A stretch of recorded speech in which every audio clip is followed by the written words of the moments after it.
Okay, hey guys, Admiral Seabass here. This is Western Allies turn one, and for cyber attacks, the U.S. put all 5 of their cyber warfare attacks into geopolitical influence.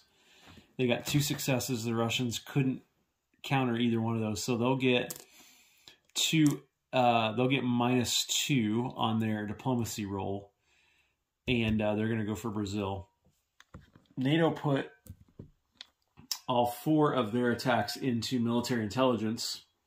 They got 1 success, which also could not be countered successfully by the Eastern Pact, and they have 1 extra die to spend on an attack this turn. And Pacific Coalition tried to get geopolitical influence. They really want Indonesia, and they failed.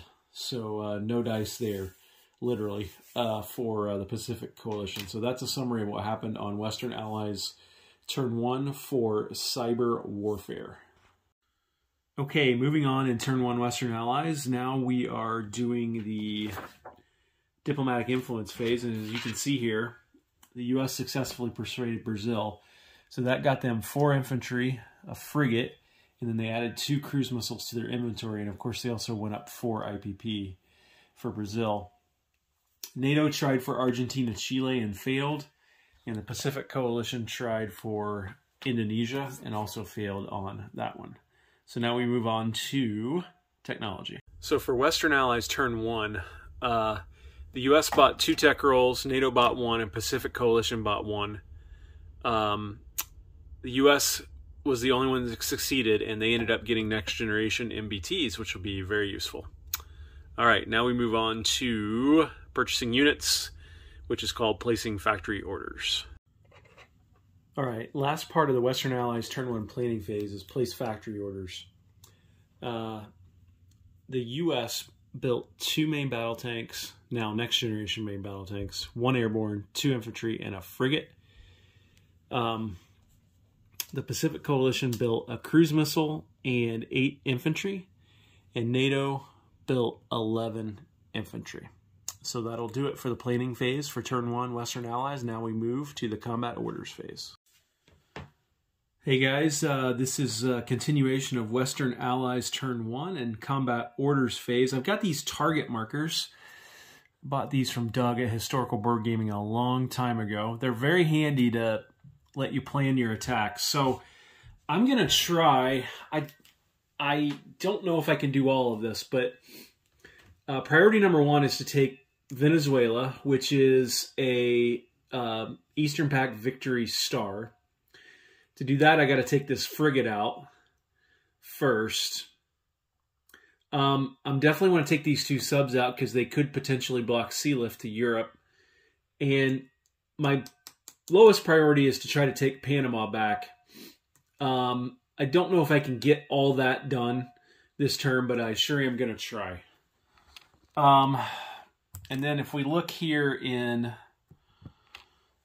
Africa and Europe, starting up here, I'm going to try to take Germany back. Not sure if I have enough to do it, but I'm going to try. I'm going to try to cruise missile strike this Caliphate LHD so the Caliphate can't cause me any further problems in the Med with amphibious assaults. I'm going to probably surgical strike these units here in Somalia. I'd like to take out this Caliphate frigate here if I could.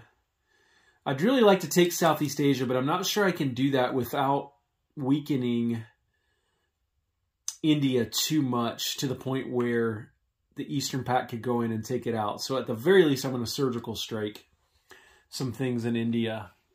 And then over here, I definitely want to take these Chinese subs out. I definitely want to take this Chinese LHD out with a cruise missile strike. And that's about it. And so I'm going to move all of the units into attack, and then I'll show you what that looks like. And then after that, I will move on to resolving the combats. All right, friends, continuing on with Western Allies turn 1, I've plotted my combat moves. Got helicopters, frigates, maybe a cruiser, choosing to engage these subs here. Whether the cruiser can engage will depend on whether the Russian sub determines whether to fight or not. Here I've got a force here trying to clear out the frigate before the amphibious assault takes place here. I got a cruise missile, a fighter going in. Got 4 infantry from Brazil going in here. These 2 planes can then move into the amphibious assault after they clear this frigate out.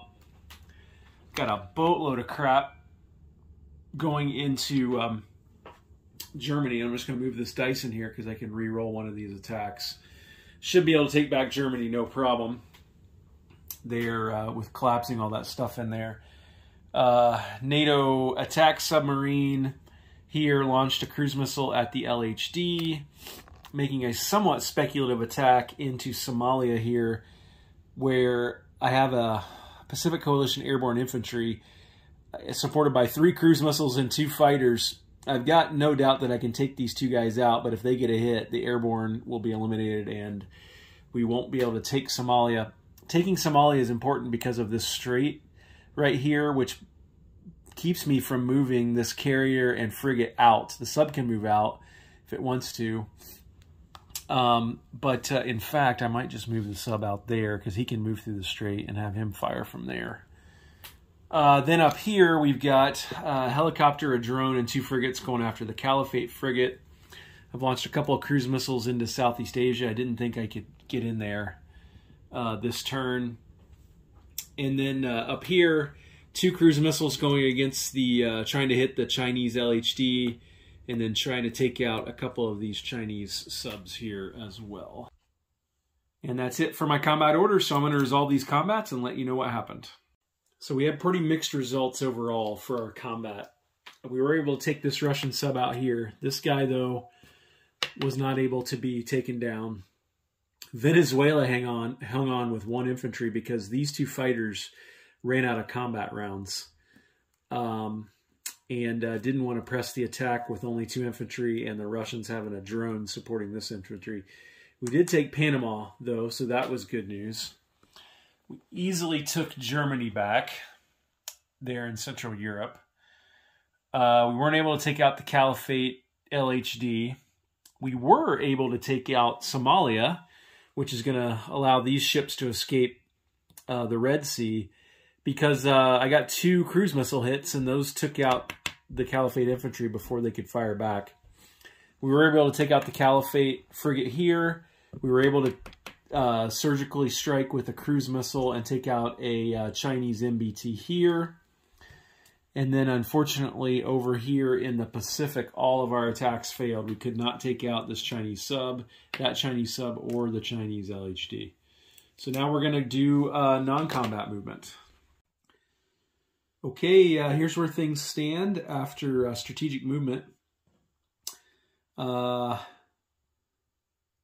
did land one of the U.S. fighters down here in Brazil.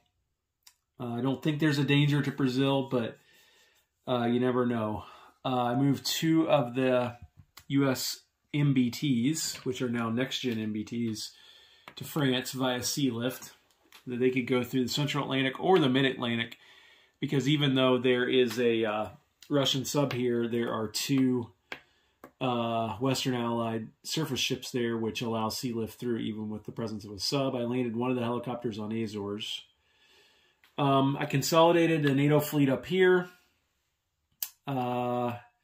Actually, I wanted to move a couple of these. I don't want these helicopters to really be too much in the line of fire. I think I'll move 2 of them back to France to support a counterattack like that.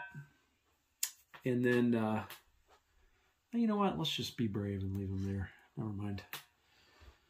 I landed one of the NATO fighters down here on the LHD in the Western Med. I couldn't sea lift or airlift into Scandinavia or Denmark to reinforce either one of those, so I'll have to place some infantry there. I consolidated a little bit of the Navy here. I sea lifted the Pacific Coalition infantry from Australia up to India. I sea lifted and airlifted more U.S. support into Taiwan, which I think is probably the next targeted the Chinese, and I consolidated the Western Allied Navy here off of Hawaiian Islands. And actually, I could have brought one of these MBTs with me on that LHD as well. And I should probably bring this fighter up into the Hawaiian Islands also.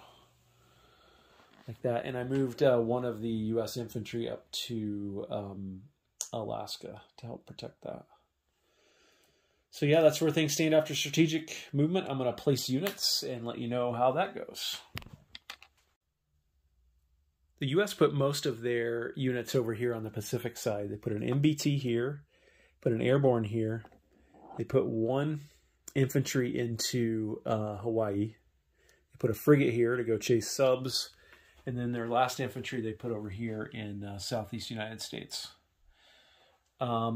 Pacific Coalition put 5 infantry into India.